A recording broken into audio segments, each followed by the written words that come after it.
네, 안녕하세요. 황은철입니다. 반갑습니다.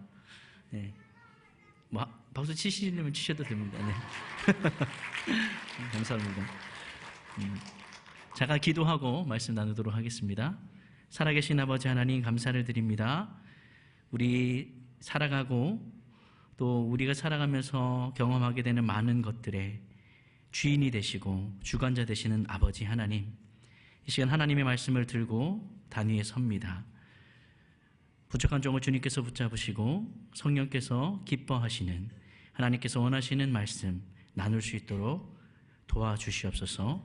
감사드리며 예수님의 이름으로 기도합니다. 아멘.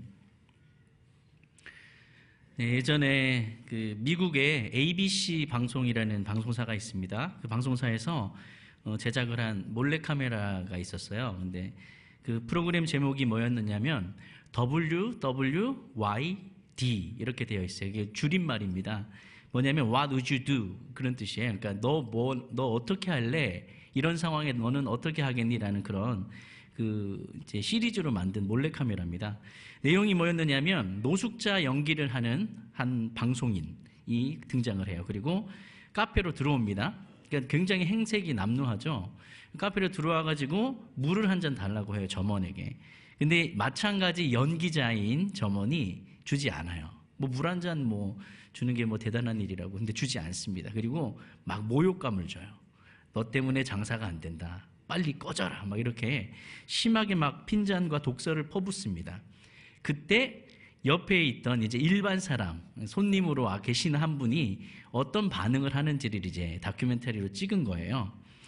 이제 방송을 봤는데 이제 연기자들이 이제 들어오죠, 한 명이. 그리고 연기자인 점원이 막 뭐라고 합니다. 물을 달라고 하는데, 근데 그때 이제 계셨던 분이 할아버지 한 분이 앉아 계셨어요. 근데 이분이 그걸 이제 상황을 계속 보고 있는 거죠. 근데 물 한 잔 주는 게 뭐가 대수인데 저렇게 물을 안 주고 저럴까, 그런 생각을 하고 계시다가 나중에는 이제 그만하라고 얘기를 합니다, 점원에게. 그리고는 자기가 마실 물을 이렇게 건네주는 거예요.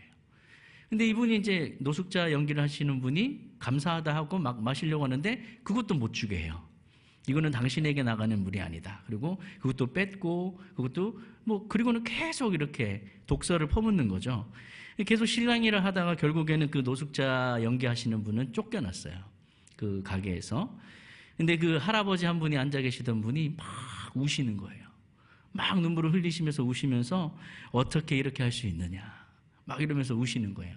이후에 이제 그 인터뷰를 하는데 이게 다 상황이 몰카였습니다라고, 이제 몰래카메라였습니다라고 얘기를 하고 인터뷰를 했어요. 그래서 할아버지 왜 우셨어요? 라고 이제 물어보니까 이렇게 말씀을 하셨습니다.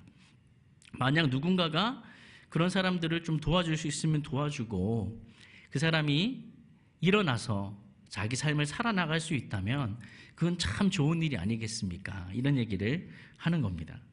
한 2분 정도 되는 짧은 영상이긴 한데 이것이 저에게는 굉장히 이렇게 감동으로 다가왔었어요. 그러면서 내 마음 한켠에 좀 답답한 마음이 들더라고요. 그게 뭐였느냐 하면 그 노숙자를 향한 점원의 시선, 그 점원에 대하는 태도, 거기에 제 모습이 조금 있더라고요. 내 안에 나도 모르게 약하고 부족하고 못난 것들을 대하는 태도들 가운데 저 점원처럼 저렇게 하고 있지는 않나, 이런 생각들이 불현 들었습니다. 오늘 말씀에 이 고린도 지금 전서 오늘 12장 말씀을 나눴는데요. 이 고린도 지역이라는 곳을 조금 알아야 할 필요가 있습니다. 고린도 지역은 당시 로마의 아가야도였던 그리스 남부에 위치하고 있는 도시예요. 아테네, 그러니까 아덴이죠. 아테네에서 서쪽으로는 한 72.5km 정도 떨어져 있었고요. 고린도가 이렇게 굉장히 얇은, 그러니까 바다로 둘러싸여 있고, 굉장히 간격이 좁은 땅에 있는 도시인데, 그 도시를 이제 고린도라는 도시를 지나가면 이렇게 빙 돌아가지 않아도 돼요, 배를 타고. 근데 거기가 높은 산지라 건너갈 수가 없는 거예요. 그러니까 사람들이 고린도 지역 이쪽 편에 왔다가 배를 타고 이렇게 돌아서 이쪽으로 가는 거예요. 그래서 이제 그때 당시에는 그 배를 수레에다가 실어요. 그래가지고 그 산을 넘어서 가기도 하고. 근데 그것이 훨씬 더 빠른 길이기 때문에 그렇게 하고 다녔었습니다. 그리고 네로 황제 시대에 거기가 그럼 운하를 뚫자, 그래가지고 이제 공사를 시작하려고 합니다. 근데 그것이 완성된 거는 1893년에 완성이 돼요. 지금 여러분이 그 세계 지도를 보시면 고린도 지역을 보시면 거기 고린도 운하가 있습니다. 그러니까 지금은 돌아가서 가지 않아요. 바로 관통해서 갈 수 있습니다.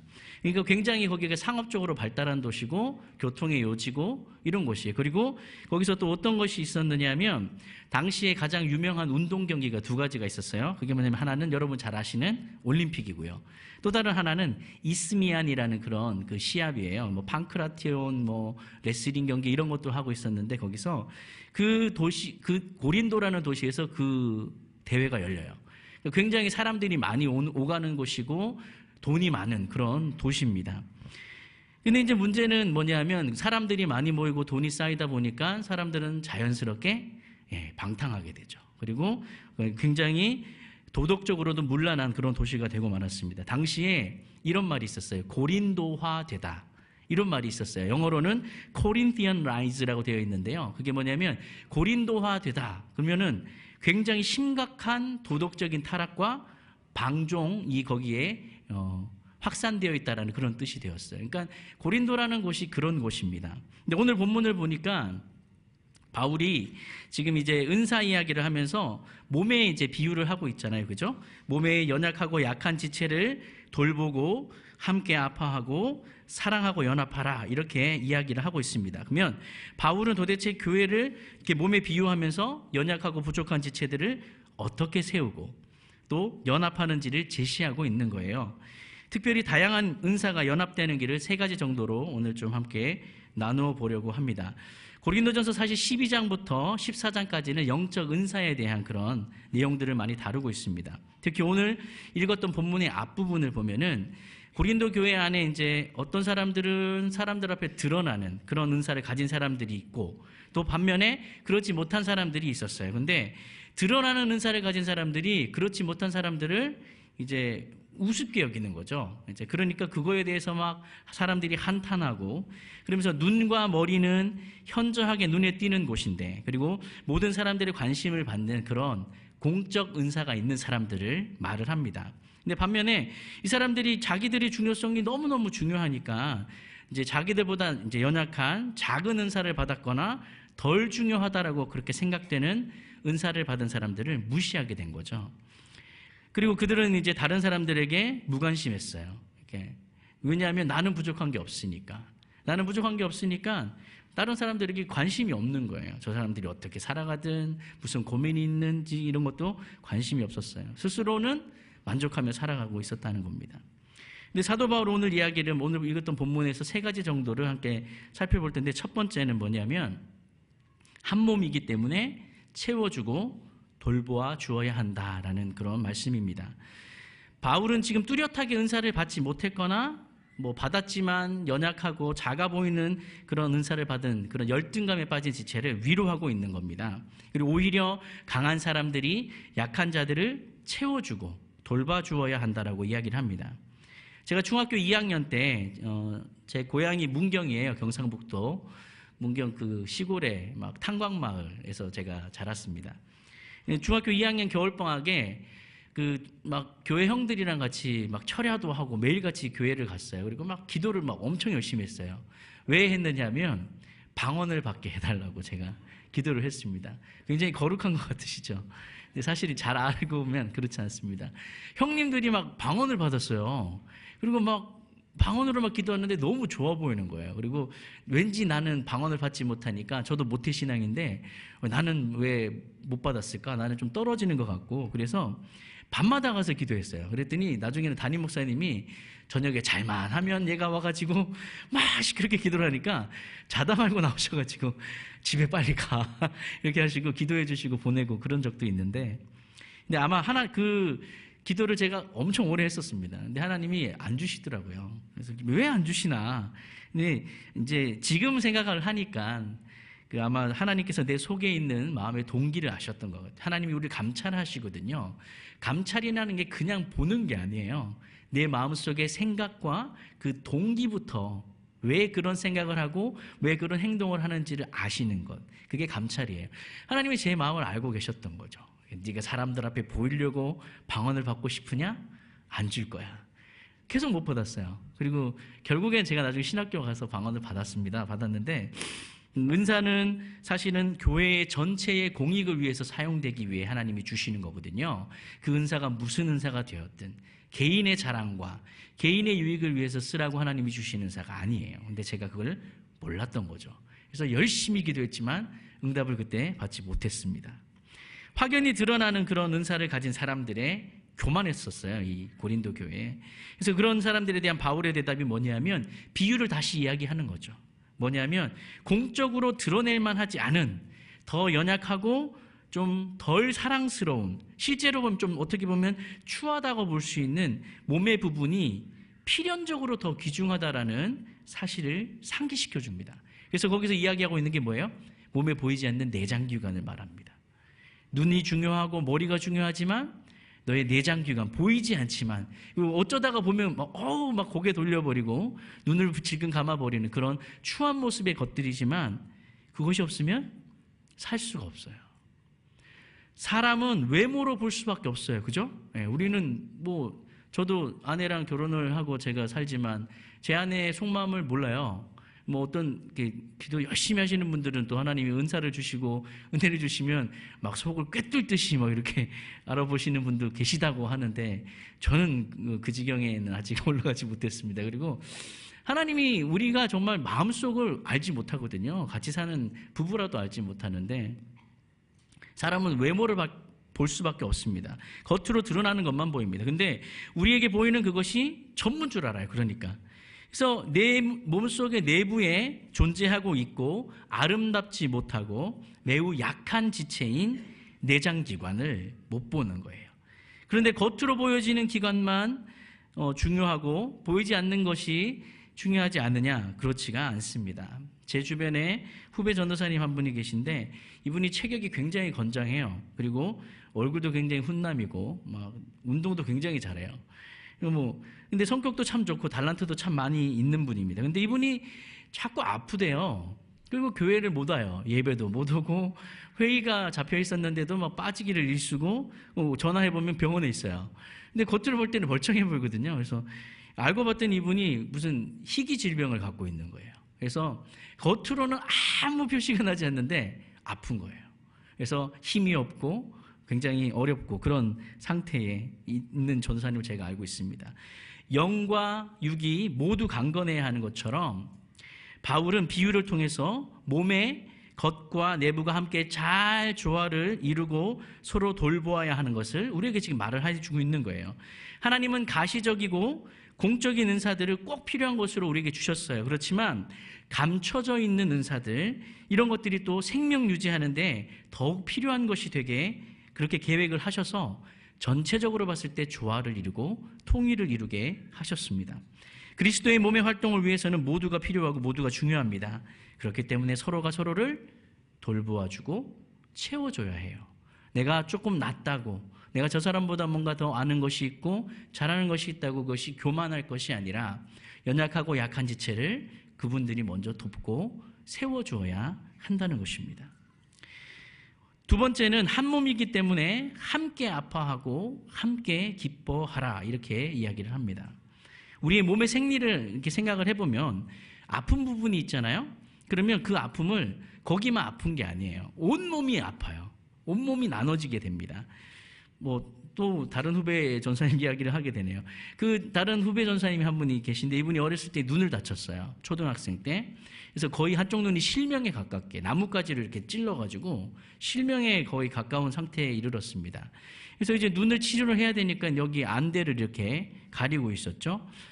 그리고는 이제 오랜 시간이 치료를 받고 오랜 시간이 지나서 안대를 풀었습니다. 이제 이쪽을 딱 풀었는데 이쪽 시력이요 굉장히 좋아졌어요.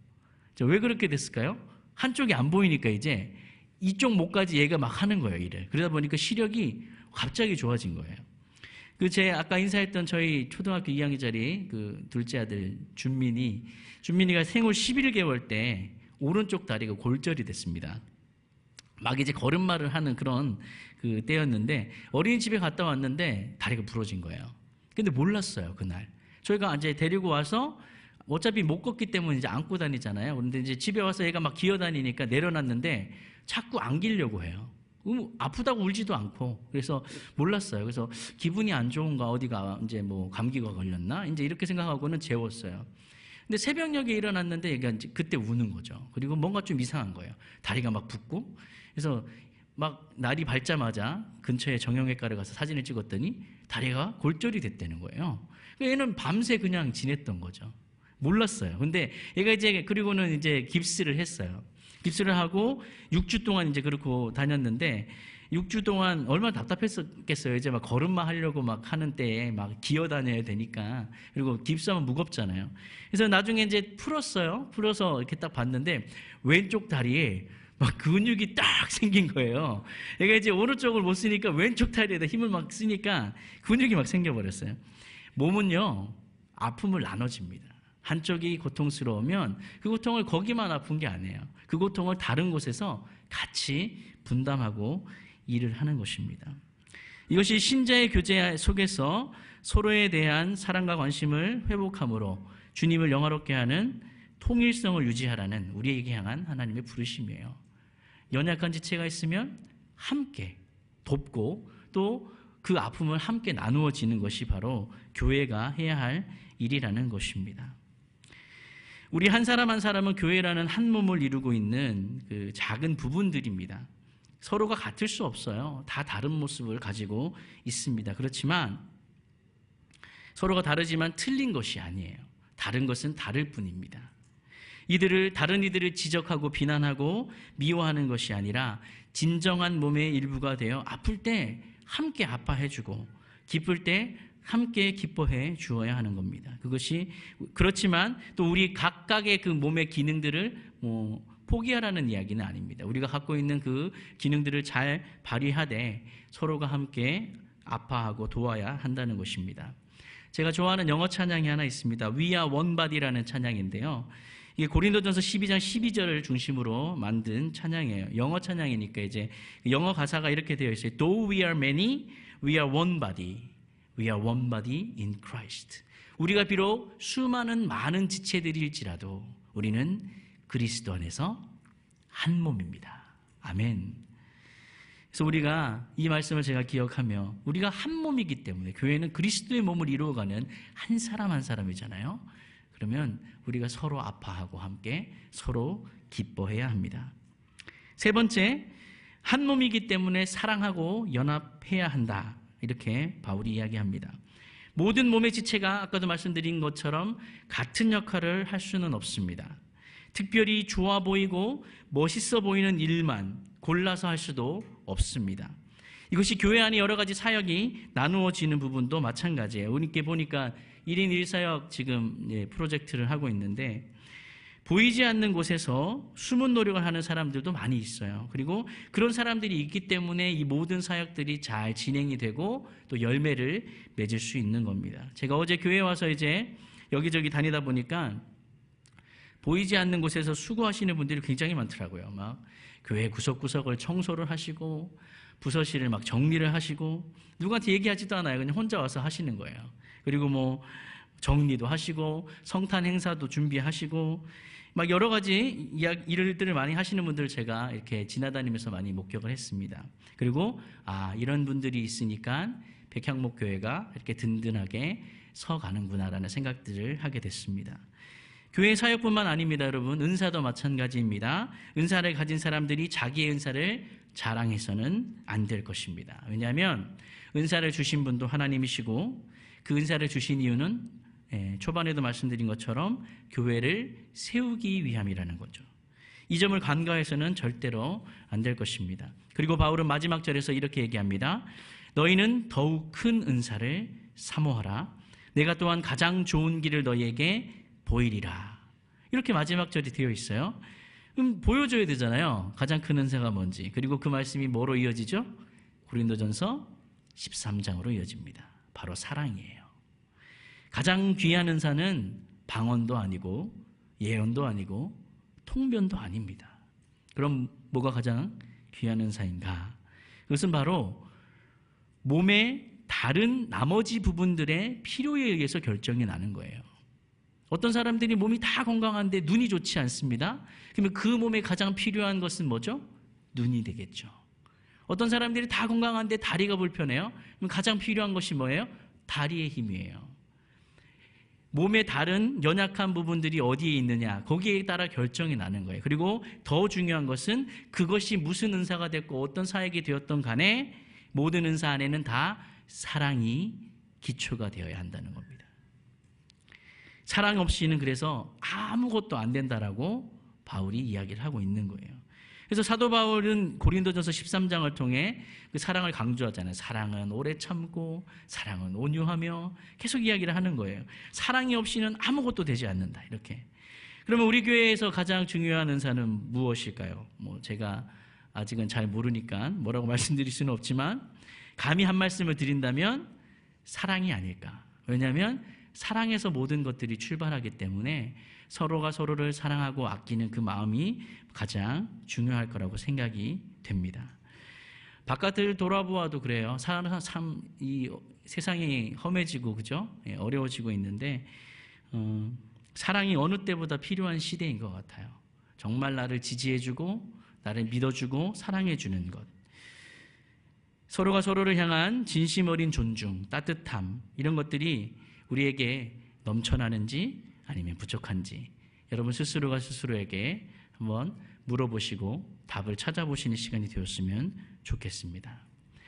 상대방을 나보다 낮게 여기는 것이 아니라 나보다 낮게 여기는 그런 사람들이 되어야 우리가 정말 건강한 한 몸을 이루어갈 수 있습니다. 사랑하고 연합하는 것이 서로가 살 수 있는 길이에요. 왜 그 비유가 있잖아요. 그죠? 오른손이 중요하다고 그 손만 막 그렇게 하면 일을 안 해버리면 아니면 혀가 일을 안 해버리면 코가 일을 안 해버리면 눈이 일을 안 해버리면 결국에는 죽는 거예요. 그죠?